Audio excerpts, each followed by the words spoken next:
Hey there. Welcome to Simply Chat, where we explore life and learn through conversation. I'm Jessica. And I'm Mark.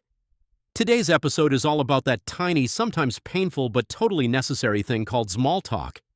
You know those conversations that start with so and just kind of hover in awkward silence? Exactly. It's like conversational quicksand. No one wants to be rude, but no one knows how to end it either. But here's the thing, small talk isn't meaningless. When done well, it's a powerful tool for connection. Right. It helps break the ice, build rapport at work, or even just feel less alone in a crowd. Let's break it down. What is small talk really? Think of it as the warm up before a meaningful conversation, like stretching before a workout. Not always exciting, but it gets things moving. And it shows people you're open, friendly, and interested.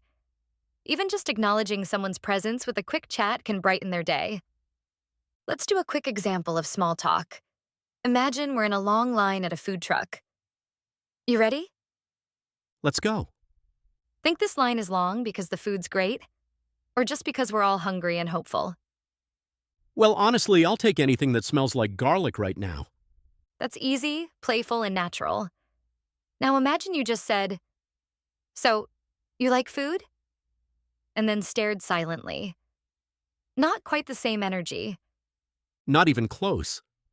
So let's make small talk less painful. Here are 5 simple tips to make it easier, smoother, and less clingy. Tip 1. Ask open-ended questions. Instead of, "Did you have a good weekend?" Try, "What did you get up to over the weekend?" Or, what's something fun you've been into lately? Open ended questions give room for stories, not just yes or no answers. Tip 2. Build on your responses. Even if you're caught off guard, try to add a little something to your answer. Example? Someone asks, "Any travel plans?"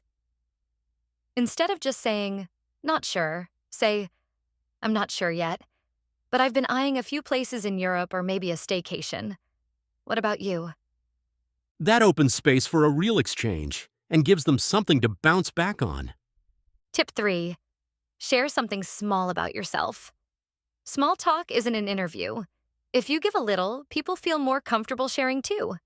Right. If you ask, watched anything good lately, you can follow with, I just binged an entire season of The White Lotus. Tip 4. Show genuine interest. Have you ever told someone a story and they just go, "Oh, cool"? Oof, soul crushing. Don't be that person. Listen. Respond thoughtfully. Try things like, "Whoa, what was that like?" Or, "That sounds intense. What happened next?" People don't always remember what you said, but they'll remember how you made them feel. Tip 5. Know when to wrap it up. Not every small talk moment needs to stretch forever. If the conversation runs dry, exit gracefully. Try, "Hey, it was really nice chatting. I'm gonna grab a seat, but hope we bump into each other again." Friendly, honest, and no weird ghosting. Let's talk about where small talk actually works best. Number 1, at the workplace. Chatting at the coffee machine builds team spirit. Try, "Watched anything good lately?" Or, "What's keeping you busy this week?" Number 2, events and parties. Everyone's a little nervous to mingle. A simple, how do you know the host, goes a long way. Number 3, with service staff. It makes everyone's day better. Try, "Is it always this busy around this time?" Or, "You've got the best playlist in here." That little effort can turn someone's mood around, including yours. Let's not forget, your small talk can lead to real connection. Exactly. I once had a 2-minute small talk with a woman at a bookstore. We talked about how hard it is to choose a book when every cover looks like a winner. What happened? We ended up exchanging titles, and I got a new friend. We still chat about books today. Love that. Mine was in a laundromat. A guy said, you look like you're calculating laundry strategy like it's a military operation. We laughed. We ended up going for coffee.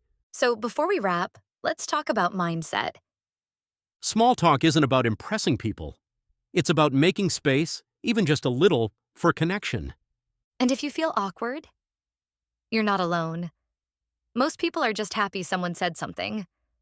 So next time you find yourself in that clingy, awkward small talk moment, Take a breath. Ask something light. Stay curious. And if the convo doesn't flow, that's okay. the goal isn't perfection, it's presence. And sometimes if you just keep talking, you might find something real on the other side. All right, friends, it's your turn now. Drop a comment below. What's your funniest or most painful small talk moment? Or what's your favorite small talk opener? And if you're enjoying Simply Chat, hit follow and share it with someone who needs small talk therapy. We'll be back next week with another cozy conversation. Until then, Just keep talking. bye for now.